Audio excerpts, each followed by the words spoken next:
Halo, Assalamualaikum warahmatullahi wabarakatuh. Saya Dr. Ilham Ahmadi, spesialis penyakit dalam yang kebetulan baru pulang dari rumah sakit dan ada tetangga yang bertamu. Jadi pada saat ini ada beberapa yang sempat tadi ditanyakan. Makanya saya berkeinginan juga untuk membuat seperti siaran langsung supaya apa yang saya ucapkan sekarang ini bisa bermanfaat buat lingkungan saya paling tidak. Itu. Baik. Tadi sempat ditanyain, memang kenapa sih, Dok? Kita bisa sakit COVID atau sih apa sih penyebabnya COVID? Yang pertama perlu kita ketahui dulu bahwa gambaran besar adalah COVID itu suatu virus. Virus yang kebetulan golongan jenisnya coronavirus. Kebetulan ditemukan pada tahun 2019. Jadi namanya coronavirus disease 2019. Pasti semuanya juga udah pada tahu tentang apa itu COVID-19. Yang jelas pada mulai timbulnya di Indonesia, laporan pertamanya di bulan Maret sampai sekarang kasusnya meningkat tinggi sekali. Di bulan Maret sampai ke Desember puncak yang pertama. Desember Januari itu tinggi-tingginya. Waktu itu sempat rumah sakit juga banyak kelabakan. Kita kekurangan tenaga, kekurangan tempat tidur. Nah, dalam perjalanannya mengingat berkurangnya tempat untuk melakukan pemeriksaan COVID pada waktu itu, akhirnya banyak rumah sakit pada membangun. Tapi COVID-nya turun. Nah, baru sekarang di bulan Juli di tahun 2021 naik lagi, bahkan sekarang lebih menggila. COVID penderitanya lebih banyak, yang meninggal pun lebih banyak. Mungkin sekedar ilustrasi itu saja tentang COVID sampai akhirnya tetangga-tetangga pada datang sekarang. Banyak permasalahannya. Jadi saya akan memberikan waktu kepada para sahabat dan tetangga saya ini untuk bisa bertanya, barangkali penjelasan saya bisa bermanfaat untuk dibagi-bagi kepada sahabat-sahabat semua, teman-teman lain atau para tetangga lain yang sekiranya video ini nanti bisa menghasilkan sesuatu yang baik. Ya, kalau bisa diperlihatkan para tetangga ini. Baik. Kebetulan ini ada tetangga dan ada sepupu-sepupu saya, ada saudara saya di situ juga. Ada Bang Iwan dan Bang Sinyo. Kita persingkat saja untuk jangan terlalu lama supaya nanti orang nggak bosan kali ya. Nah, kira-kira apa yang bisa saya bantu? Ada pertanyaan nggak dari Bang Badai misalnya gitu? Ini Dok, kalau saya lihat virus COVID ini sekarang ini kan lebih apa ya? Lebih menggila, kayaknya lebih cepat penularannya ya. Sampai kemarin-kemarin sih nggak ada, sampai tetangga-tetangga juga di kampung kita nggak ada nih. Sampai sekarang ini sampai tetangga-tetangga semuanya hampir 30% lah tetangga kita yang udah pada terjangkit virus COVID ya. Cuman permasalahannya begini Dok, ada beberapa tetangga yang ke rumah sakit ternyata belum bisa diterima di rumah sakit karena memang apa ya, katanya alasannya penuh lah, segala macam. Akhirnya ada saudara yang isolasi mandiri, nggak ngerti juga Dok, 3 hari langsung bisa meninggal itu. Itu benar kejadian saudara sendiri itu Dok. Itu gimana ya virus itu ya? Baik. Menurut dokter tuh. Baik, Bapak Badai. Memang sebelumnya ini puncak yang tertinggi dari pertama kali COVID itu ada ya. Saya ingat pada awal tahun aja tuh Desember Januari kita memang tinggi. Tapi pada saat itu kebetulan ini patokannya di rumah sakit saya aja, saya merawat pada waktu hanya sekitar 30 pasien COVID. Dan saat ini perbandingannya 7 bulan berikutnya di bulan 7 saya merawat hampir 60 orang lebih, bahkan 70 orang pasien COVID. Ruangan tidak mampu lagi untuk menampung pasien COVID. Jadi saat ini ada macam-macam. Mungkin bisa karena ini varian yang berbeda dari sebelumnya. Variannya yang lebih mudah menular dan lebih mudah membunuhnya. Virusnya itu membunuh kitanya. Atau memang daya tahan tubuh orangnya yang semakin lama semakin turun. Contoh misalnya, kemarin kok udah pada divaksin, akhirnya kok masih pada sakit lagi, ya bisa jadi itu. Yang ketiga, jangan-jangan ini ada teori juga, mulainya kan kurang lebih sekitar habis lebaran. Ya, habis lebaran. Ya, habis lebaran ya. Jangan-jangan ini klaster keluarga pada saat pertemuan halal bihalal keluarga dan segala macam. Yang pada pulang kampung lah, datang lagi ke Jakarta, ya. Ada mungkin aja kayak gitu, mungkin. Tapi ada juga yang menyangkal. Kenapa?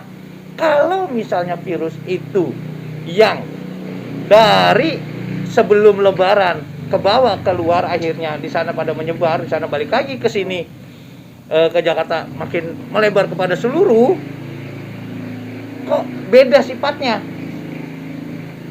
Yang sebelum lebaran biasa-biasa aja. Ya. Kok yang sekarang makin cepat? Jadi kesimpulannya jangan-jangan ini kemungkinan besar karena varian yang berbeda. Jadi bukan gara-gara kluster keluarga, maksudnya bukan gara-gara lebaran kan. Tapi memang sekarang lebih banyak kluster keluarga karena satu keluarga kumpul, hampir satu keluarga itu kena semua. Virus yang sebelumnya kan nggak kayak gitu. Baik keluarga kita satu set, kita umpetin aja di kamar, yang lain selamat, ya kan? Ya benar. Nah, tapi kalau yang ini, masya Allah, kalau yang sekarang nih, itu saya saja merawat sekarang ada ibu, bapak, anaknya sama cucunya, sekeluarga dirawat 4. Bahkan enggak 1, 2, 3 keluarga doang, ada lagi yang sama bayinya, ibu, bayi sama suaminya. Bayi bisa kena juga ya, Dok ya? Bisa kena. Ya walaupun gejalanya sih biasanya sih baik-baik saja kalau bayi, biasanya ya. Cuman ya itu tadi, paling tidak anak-anak kecil sekarang sudah banyak. Anak kecil banyak. Masalah kan yang saya tahu kan kalau anak kecil katanya lebih kuat imunnya, Dok. Masalah jadi kalau anak kecil biasanya enggak nih kalau anak kecil. Makanya yang udah di atas umur 30 atau 40 tahun apalagi punya penyakit bawaan kan lebih cepat. Kalau anak kecil biasanya katanya kuat, Dok. Nah, itulah. Jadi ada sedikit yang berbeda nih variannya nih dibandingin yang sebelumnya. Sekarang anak-anak juga banyak yang kena. Ya, walaupun memang lebih banyak yang selamatnya buat anak itu. Angka Itu ada batasnya nggak, Dok? Katakanlah batas umur. Katakanlah dia baru 2 tahun sampai dengan berapa? Katakanlah 10 tahun lah. Imunnya itu kan lebih tinggi, Dok ya. Iya, kan betul. lebih tinggi. Tapi dia tetap aja kena. Ya kan? Kena. Nah, terus efeknya adalah apa? Apakah ini ada dampak untuk si anak tersebut ke depannya? Apakah Jadi kalau udah sembuh ya sudah sembuh aja begitu. sembuh ya? aja seperti itu. Balik ke anak tadi pada bilang, kok dulu jarang anak-anak sakit, sekarang kok banyak yang sakit. Memang benar, mungkin varian yang berbeda itu lagi tadi. Jadi sekarang anak pun sudah lumayan banyak yang kena.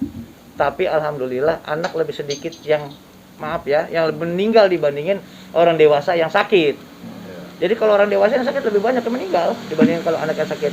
Bahasanya, kalau anak yang sakit, insya Allah anak lebih kuat. Entah kenapa Allah masih melindungi gitu ya buat virus ini, anak tuh lebih kuat. Apa karena imunnya dia lebih bagus, Dok? Masih bisa. Masih ada imun dari ibunya gitu ya. Itu biasanya kalau untuk tingkat kesembuhannya tuh sama dengan orang dewasa nggak, Dok? Jeda harinya, katakan biasanya kan sama, ada 10 hari. Siklusnya Semua sama itu ya. Siklusnya pun sama. Dan untungnya sampai saat ini jarang sekali anak itu misalnya kayak tadi yang ditanya, yang dikatakan ada gak sih gejala sisanya nih? Apa sembuh sempurna? Insya Allah sih sembuh sempurna. Insya Allah sembuh sempurna gitu. Cuman memang untuk sebagian yang dewasa kalau sudah sedemikian parahnya itu sembuh sempurnanya agak-agak lama nih. Ada yang seminggu, 2 minggu, bahkan ada yang 3 bulan. Baru bulan itu aktivitas masih suka capek-capek aja. Suka sesek gitu. Gejalanya bisa sampai segitu tuh. Sampai 3 bulan. Jadi udah sembuh belum ya? Udah sembuh belum ya? Sampai nggak pede sampai segitunya. Berarti rasa keyakinan untuk sembuh dan ini harus ditimbulin dari hati kita juga. Betul. Ikut serta untuk menyembuhkan penyakit kalau memang COVID itu ada itu dia betul. kita itu ya. Terus sekarang pertanyaannya, Dok, apa yang sudah pernah terkena penyakit COVID bisa terkena lagi dok penyakit COVID-nya? Ya, ini bagus banget ini pertanyaannya ya. Jadi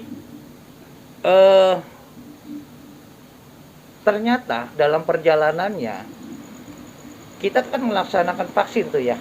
Iya. Setelah vaksin, tapi sebelum vaksin ada ceritanya. Teorinya dulu bahwa kalau kita sudah kena penyakit virus misalnya kayak gitu, contohnya cacar gitu ya. Cacar, ya.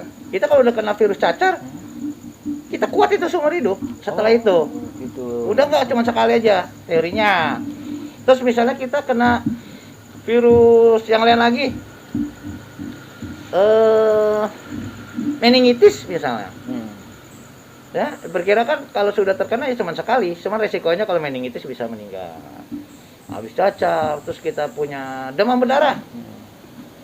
Itu kita kalau kena, misalkan kena demam berdarah, itu lama kita bisa kena lagi. Paling tidak bisa setahun. Nah, begitupun virus COVID-19 ini. Jadi dalam perjalanannya dari awal itu akhirnya kalau sudah pernah kena pas dilihat-lihat kok ada yang kena lagi. Iya. Tapi kalau diperhatiin selama kurang lebih tidak kurang dari 3 bulan. Misalnya Bang Badai sakit. Terus Januari, Februari, Maret sembuh tuh ya kan, Februari, Maret, April sembuh, Mei bisa kena lagi.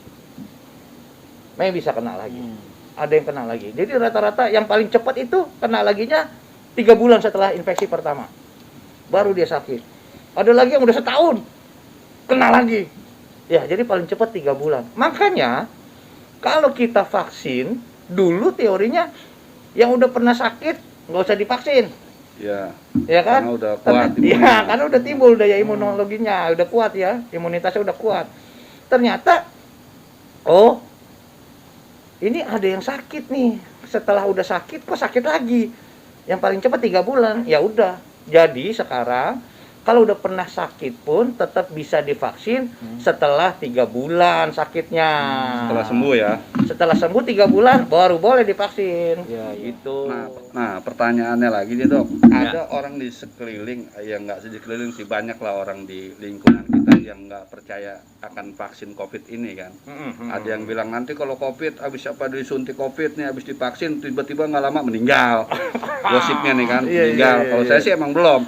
Pengen sih saya jajalin. Kemarin sih saya sempat vaksin dok, sempat vaksin Sinovac. Yang ada kok saya ngerasa jadi nafsu makan ya. Makannya malah nafsu, malah banyak. Pertamanya aja ngantuk, terus kesananya kok nafsu makan. Tapi kok banyak yang bilang ceritanya banyak yang meninggal setelah vaksin. Awas lo nanti divaksin nanti meninggal. Habis divaksin nanti sakit apa segala macam. Itu gimana sih masalah vaksin itu nih? Baik. Jadi vaksin, kita cerita tentang vaksin sekarang. Vaksin itu rencananya Indonesia itu mengimpor atau mendapatkan vaksin sebanyak kurang lebih 350 juta vial. Mungkin lebih ya. Sekitar 350 juta lebih vial untuk menyuntikan vaksin itu kepada kurang lebih 170 juta jiwa. Ya, jadi kurang lebih sekitar 60-70% penduduk Indonesia yang ada 250 jutaan. Nah, dari masing-masing itu ada 6. Dan 6 vaksin yang terakhir kami ketahui, ada yang Sinovac, Sinopharm, ada Pfizer, ada AstraZeneca, ada virus merah putih, gitu, ada Moderna, ya. Masing-masing itu ada kesamaan dan ada perbedaannya. Pada dasarnya dari yang ada di sini untuk memudahnya adalah kita meningkatkan imunitas badan. Pertama, kalau pengen imunitasnya kuat ya setelah sakit, kan gitu. Ya, setelah sakit kita kuat imunitasnya karena udah kenal badannya dengan virus itu.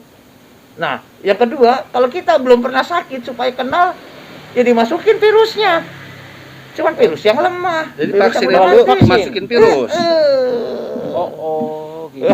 Tapi virusnya virus mati. Jadi nggak bisa ngelawan tuh virus. Jadi tujuannya adalah memperkenalkan badan kita kepada virus itu sampai akhirnya badan kita membuat antibodi terhadap virus. Kita membuat zat anti terhadap virus. Nah, ada juga yang bukan virusnya yang dimasukin, tapi zat aktifnya, ada RNA-nya, bahasa gampangnya. Ya, kalau yang ini Sinovac, Sinopharm atau yang lainnya itu ada yang menggunakan virus utuh. Ya. Kalau AstraZeneca menggunakan bagian dari virus. Ya. Maafin, misalnya biar gampangnya, mungkin kakinya virus lah. Bukan virus semuanya, Hmm. kakinya doang ini dia dibagi-bagiin gitu, disuntik-suntikin. Ini untuk mempermudah saja. Jadi efeknya pun lain sebagiannya. Nah, untuk kok sampai ada yang meninggal, itu sebenarnya yang saya kerjakan sih saya nggak ngalamin ya. Ya. Ada pasien sampai meninggal, tapi ada reaksi alergi memang ada. Dan di antara virus-virus yang itu, maaf, di antara vaksin-vaksin yang sudah akan dikerjakan sekarang nih, yang sudah dikerjakan ataupun yang akan dikerjakan, kalau yang modelnya virus utuh itu efek samping alerginya lebih minimal efek samping alerginya.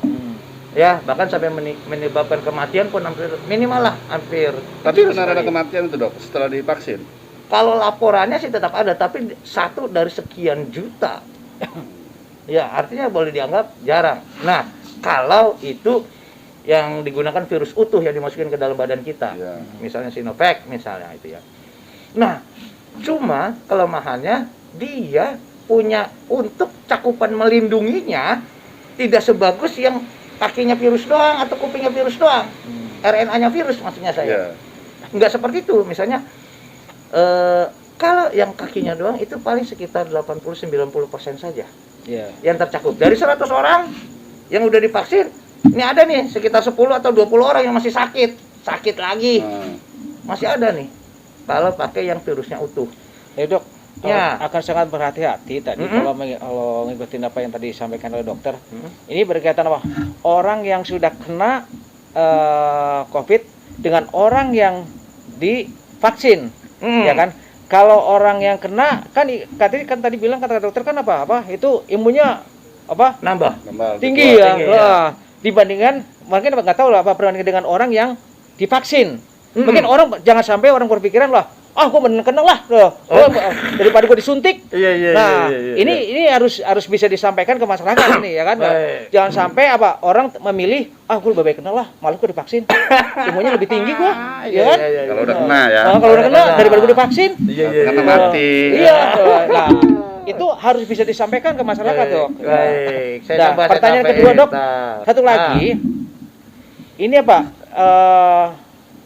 Virus ini akan berakhir apa kan tetap ada selamanya. Oh, baik. Ya, ini untuk kecemasan masyarakat ya kan? Ya, Sampai wah ini virus bakalan ada.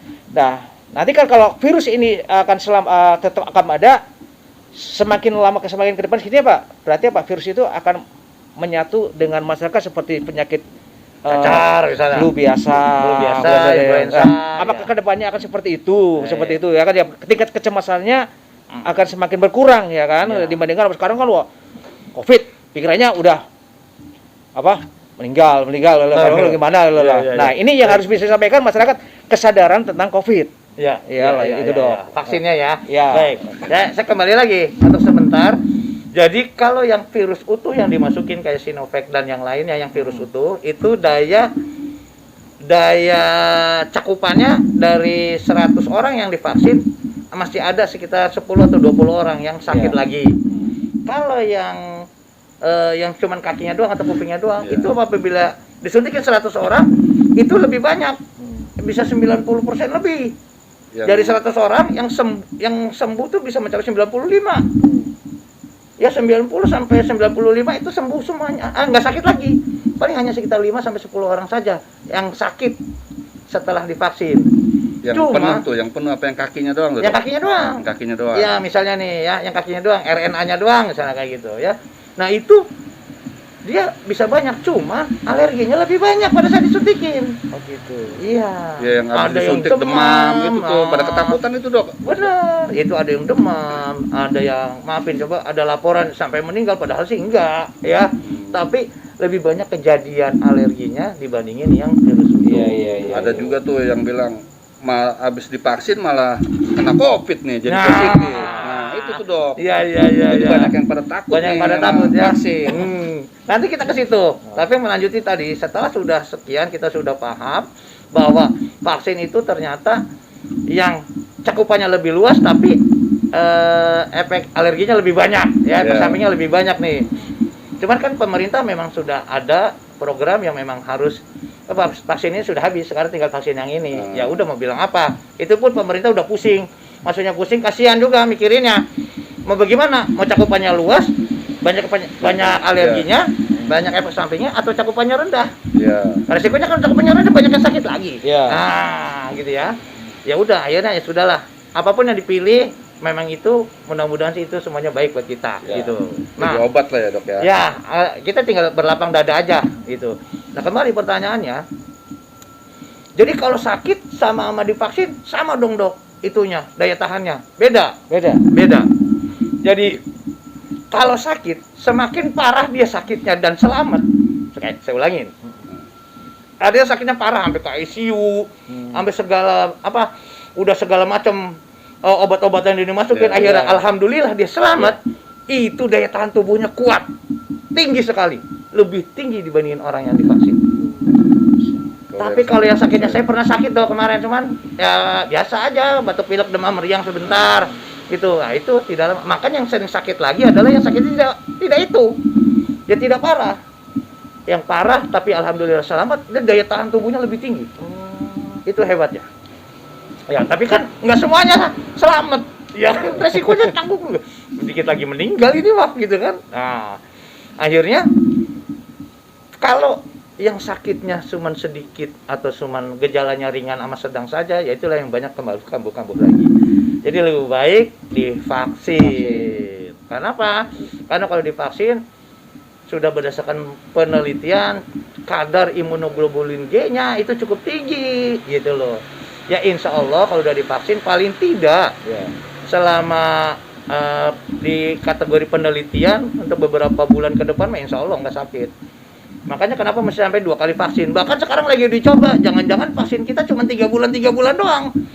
Dari pertama ke yang 2 ditambah lagi gitu, Pak, cuma 3 bulan disuntik lagi, booster lagi, jangan-jangan yang ada. Tapi kan karena memang ini sama-sama lagi belajar, penelitiannya masih belum lengkap gitu loh, ya. Jadi ya sama-sama lagi belajar. Para peneliti juga lagi belajar juga saat ini, gitu. Supaya dia bisa menghasilkan vaksin yang benar-benar pas. Belum, mereka juga lagi belum cari. Terus pertanyaan berikutnya tadi, kalau udah sembuh, sakit lagi, terus virusnya bagaimana? Hilang nggak sih nih? Sampai selamanya ada. Itu pertanyaan juga bagus, ya kan? Akhirnya kesimpulannya untuk sementara, makanya kenapa sih kita harus mencapai 60 atau 70% penduduk Indonesia, bahkan penduduk dunia, supaya COVID ini hilang. Artinya bukan hilang, tapi terkendali. Virusnya sama kayak influenza lagi nanti akan ada. Tapi kita udah biasa. Imun kita udah kuat. Udah biasa ya. Karena sudah 70%, yang 30% nggak divaksin pun, ya nggak apa-apa, biarin aja. Kenapa? Insya Allah ini yang dibilang namanya herd immunity. Herd immunity itulah imunitas alami. Kalau sudah 70% yang divaksin atau sudah kebal yang 70% ini, insya Allah 30% ikut-ikutan kebal. Itu namanya herd immunity. Jadi akan tetap ada. Nggak hilang ya. Ya insya Allah sih kayaknya sih mungkin nggak hilang dulu. Lama-lama nanti akan ya menyatu seperti flu biasa. Ya, gitu. Atau seperti cacar lah. Nah, tapi kan jarang-jarang lagi orang bilang cacar ya. Saya udah jarang dong lihat cacar. Sampai akhirnya dibilang dunia sudah hilang. Cacar sudah hilang di dunia ini. Walaupun masih ada satu-satu bisa ditinjau. Ya mungkin seperti itu lagi nanti. Ya, kan tadi ada kok yang disuntik nggak lama meninggal gitu ya. Atau kena COVID. Habis disuntik malah kena COVID lagi, gitu kan? Oh baik. Jadi kalau sudah ada orang divaksin, tapi kok nggak lama habis itu langsung positif. Nah, kesimpulannya bukan dia habis divaksin karena sakit. Jadi sebelum divaksin dia udah ketular, cuman gejalanya belum nongol. Ingat, COVID itu masuk nongol gejalanya bisa besok, bisa lusa, bisa sampai 14 hari. Masuk hari Senin 2 minggu lagi baru nongol gejalanya bisa. bisa hari Senin, hari Selasa udah sakit bisa. Enggak, Nah. logikanya kan gini dok. Iya. Logikanya, taruhlah dia sebelum divaksin udah kena gejala ya, udah kena. Pada saat divaksin kan harusnya kuat dok imunnya dia, karena kan udah divaksin. Benar, pintar. Tapi bukan begitu. Begitu divaksin kan kita nggak langsung kuat. Ingat, Proses kita lagi. kita masukin virus yang udah dimatiin. Kan butuh beberapa hari untuk badan itu membentuk imunologinya. Ya kan, daya tahan tubuhnya terbentuk butuh beberapa hari. Nah, pada saat lagi baru akan tumbuh, baru akan sehat, baru akan membentuk antibodi. Virusnya udah makin banyak ya, kalah juga. Oh. Itu. Terus kalau Sakit berkaitan juga. vaksin dok, ini kan vaksin Ya. kan ada bermacam-macam vaksin ya, ada Sinovac terus apa lagi tuh? Ya, Pfizer, AstraZeneca, AstraZeneca, Nah, ya. ini masyarakat biar tidak cemas, ini apa? Jadi masyarakat apakah harus menentukan itu memilih, oh aku harus vaksin ini loh, harus vaksin ini loh, Iya, karena iya, apa? iya. Setiap vaksin ini pasti beda-beda apa yang dirasain pada badan kita kan. Betul. Mungkin masyarakat bisa apakah masyarakat ini akan menentukan sendiri, apakah emang sudah ditentukan oleh pemerintah atau gimana dok ini biar Ya, masyarakat jelas ya, tidak bingung. baik. Sebenarnya programnya ini sudah ditentukan sama pemerintah. Ya, jadi pada saat awal itu negara-negara lain udah pada bikin vaksin, Indonesia mengutus utusan-utusan untuk membeli vaksin-vaksin tersebut. Ya, ada ke Cina, ke Amerika, ya ke pabrik AstraZeneca. Akhirnya udah diputuskan itu. Jadi bermacam-macam merek sudah dihubungi. Akhirnya tekan kontrak lah. Ya, perlu sedikit ketahui, setahu saya bahwa Sinovac itu mencapai 150 juta vial. Pfizer itu 50 juta vial, AstraZeneca 50 juta vial. Hampir semuanya 50 juta vial. Bahkan terakhir vaksin merah putih pun kalau nggak salah itu sekitar 50 juta vial. Moderna 50 juta vial.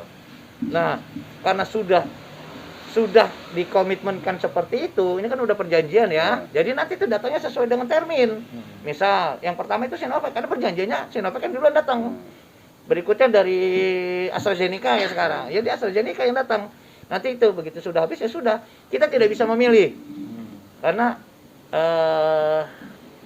sesuai dengan perjanjiannya itu. Pertanyaannya dok, kalau yang vaksin pertama saya pakai Sinovac.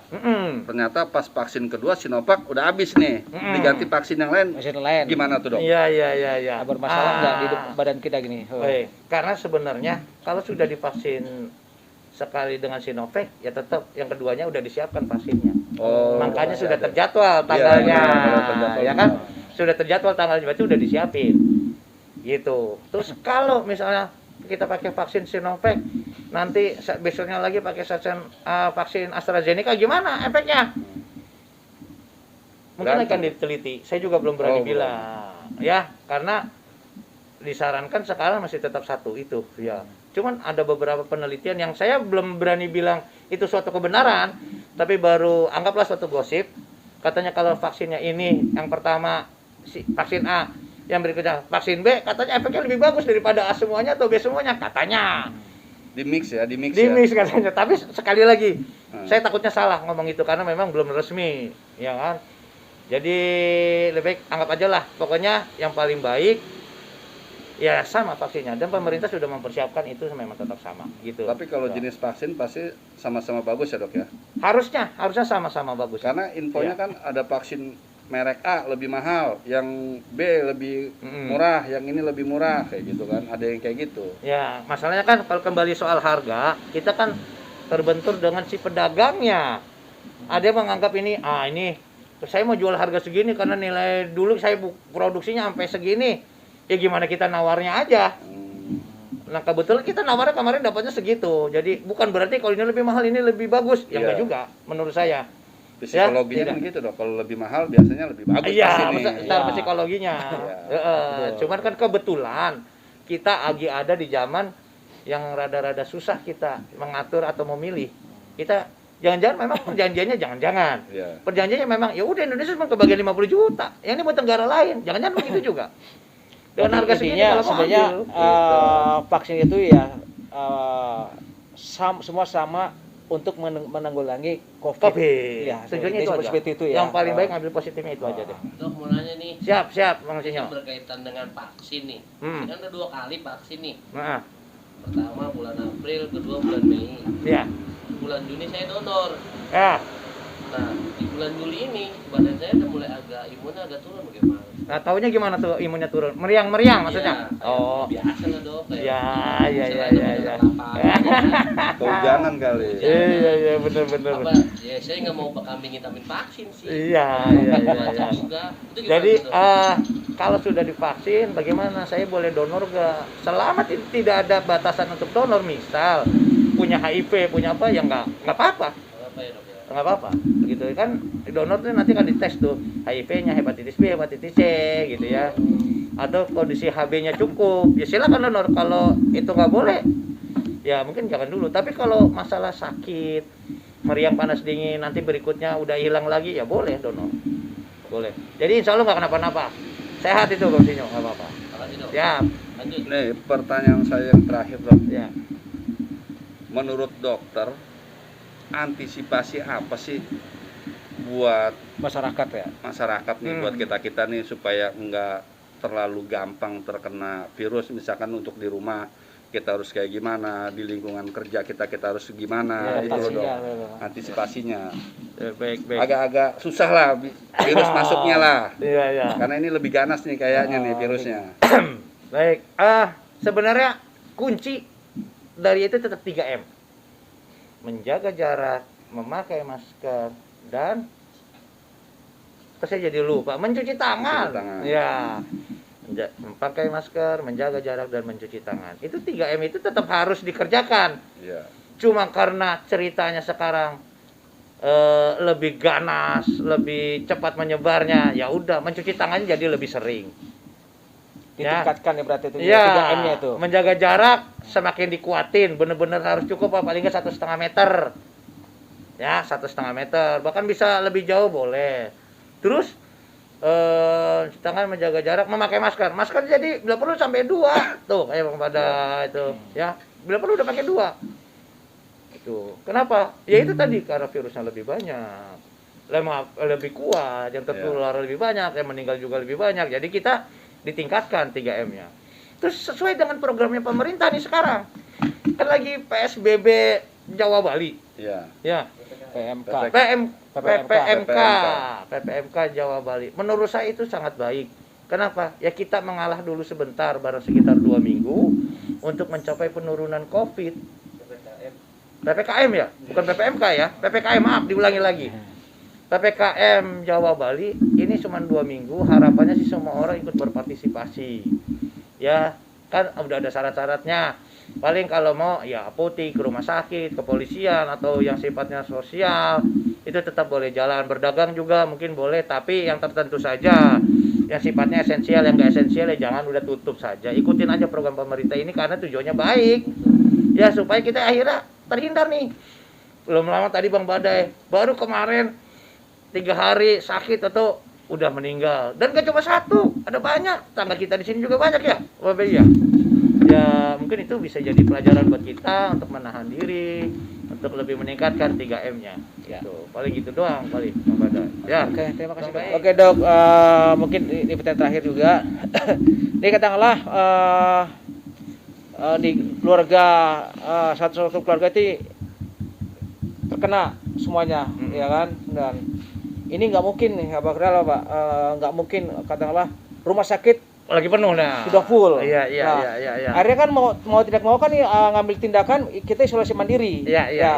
Nah, tentunya dengan isolasi mandiri ini harus dengan arahan dari dokter. Ya, Nah, mungkin dokter bisa menyampaikan arahannya seperti apa untuk isolasi mandiri yang benar terhadap untuk kita sendiri maupun di dalam lingkungan satu keluarga. Seperti itu, Dok. Ya, sip. Baik, kebetulan juga ini memang program yang bagus dari pemerintah ya untuk adanya isolasi mandiri. Sebenarnya gara-gara kita sudah tidak sanggup lagi menampung nih para rumah sakit, tidak sanggup menampung dengan jumlah pasien yang segitu banyaknya. Akhirnya harus isolasi mandiri. Ada beberapa kriteria untuk isolasi mandiri. Pertama, kalau misalnya udah ada yang sakit dan terpaksa harus berobat ke rumah sakit, ya coba dilihat-lihat dulu gejalanya. Yang ringan-ringan saja silakan isolasi mandiri. Dokter, batasannya ringan sampai apa? Kalau sesak belum ada, demamnya tidak terlalu tinggi, mual muntahnya nggak terlalu banyak, pusingnya juga masih bisa ditangani, silakan kalau mau isolasi mandiri. Tapi kalau jalanan perharinya semakin jelek kondisinya, ya cepat-cepat dibawa ke rumah sakit. Kan rumah sakit penuh, Dok. Yang penuh adalah ruangan COVID-nya. Kan pada saat pertama belum tahu COVID atau bukan. Iya. Datanglah saja dulu ke rumah sakit. Nanti akan diperiksa di rumah sakit. Setelah dari rumah sakit, barulah ada keputusan untuk, baik, ini cuma ruangan kami penuh, gimana? Isolasi mandiri aja, Dok. Nanti akan dijelaskan sama dokternya. Ini bawa obat ini.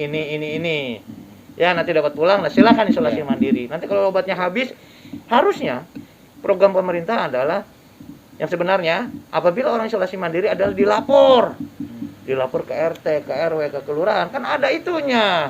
Kita apa sih namanya, petugasnya COVID-19 itu kan ada ya. Buat yang isolasi mandiri ya. Iya, jadi nanti itu yang isolasi mandiri pun terdata. Siapa saja yang isolasi mandiri di lingkungan itu, nanti siapa saja yang sedang sakit, yang isolasi mandiri, bahkan ada yang keluarganya sedang dirawat di Wisma Atlet atau di rumah sakit, kan itu harusnya terdata. Tujuannya adalah itu. Jadi pada saat dia terdata, nanti ya udah, ini kan lagi sakit, satu keluarga nih, bahkan dari anak, cucu sampai semuanya satu keluarga. Iya. Ini keluarga yang di sekitarnya ini yang mau bantu, jangan kemana-mana, makanan kita kasih. Ini tujuannya tadinya. Ya, jadi para tetangga-tetangga bantuin ini, supaya dia kalau dia keluar nanti nularin saya. Mendingan kamu jangan keluar, saya kasih makanan dah. Gitu bahasanya, ya. Jadi harusnya itu. Nah, untuk masing-masing yang apabila isolasi mandiri, apabila sudah dilaporkan, biasanya kalau misalnya Anda kenalan dokter, ini sebagai tetangga, untuk pencegahan-pencegahan, ada beberapa obat yang mungkin bisa dibeli sendiri. Tapi jangan jadi panik. Jangan minum obat kalau belum perlu. Ini orang belum perlu aja udah pada siap-siap. Maafin saya, kemarin udah sibuk susu. Iya. Masya Allah, sampai pada perebutan. Kenapa? Bukannya salah susunya. Tapi kalau kita fanatik sama merek itu kan nggak bener juga. Masih banyak susu yang lain namanya susu. Silakan beli susu yang lain gitu loh. Ya, masih bisa, insya Allah sama baiknya. Kan tujuannya kan bukan ngobatin virusnya, tapi meningkatkan daya tahan tubuhnya. Itu. Jadi susu itu meningkatkan daya tahan tubuhnya. Iya, bukan ngebunuh virusnya. Ya. Bukan. Nah, nanti ada beberapa, misal, dokter saya udah mulai demam-demam nih, Dok. Kan obat demam banyak yang jual. Panadol lah, Bodrek lah, silakan dikonsumsi. Berapa kali itu? Ya, bisa 3 kali selama demam. Kalau demamnya turun, yang nggak usah diminum dulu. Tapi kalau demamnya masih terus, berarti itu bisa 3 kali sehari. Boleh dikasih. Kan obat umum itu penurun demam. Tapi saya nggak menyarankan pembelian antibiotik, antivirus dan segala macam. Saya nggak menyarankan kecuali atas indikasi dokter. Jadi kalau coba-coba beli kayak gitu, jangan dah. Nggak boleh. Ya itu obat terlarang, keras maksudnya gitu. Takutnya nanti akhirnya obat yang bakal diperluin sama yang orang bener-bener sakit udah ada di rumah orang masing-masing. Contoh misalnya, Bang Bey belum sakit, siap-siap, takutnya sakit, beli. Habis sebok. Bang Badai, takutnya sakit, ntar ayah ibunya sakit, udah beli, habis sebok. Yang giliran yang perlu, mau gimana? Konsumsi berlebihan jadi. Nah iya, akhirnya itulah obat habis lu sekarang.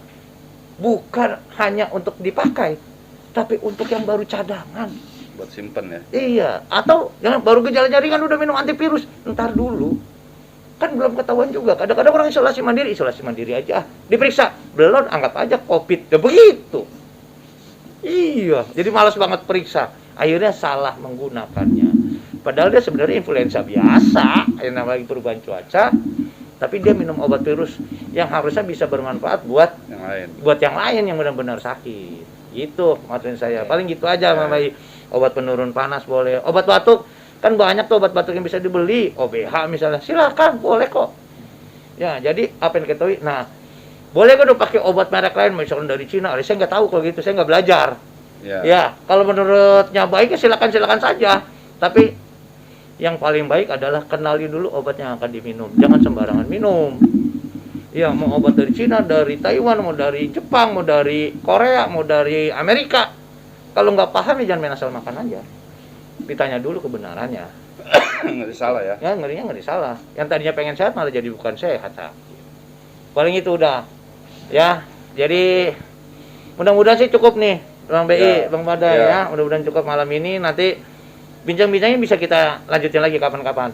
Paling saya mohon maaf karena saya pulang kerjanya udah sampai rumah malam, kerjanya juga jauh dia di Tangerang sana Balaraja, baru pulangnya jam seginian. Dan ntar kalau mau bicara silakan. Pintu saya asal sayanya ada ya insya Allah Ya. kita bisa ngobrol-ngobrol lagi. Paling gitu Terima aja. kasih dokter. Oke, tadi sudah kita bincang-bincang sebentar. Kesimpulannya adalah bahwa